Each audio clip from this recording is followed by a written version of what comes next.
কিশোর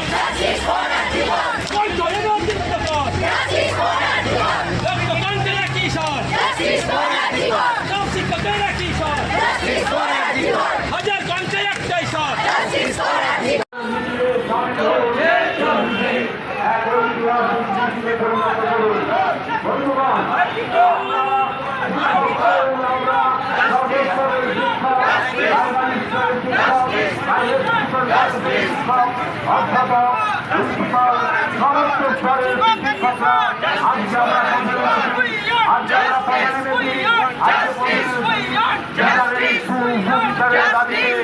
আপনারাও নিশ্চয়ই আপনাদের ভাই আপনাদের বোন আপনাদের কন্যার কথা নিশ্চয়ই ভাববেন। সেই ভেবে আমাদের এই পথচলিত আমাদের এই পথসভায় আপনারাও সামিল হন। এর মধ্যে শুধু আমরা শিক্ষককে রাখতে চাইছি না, সর্বোচ্চ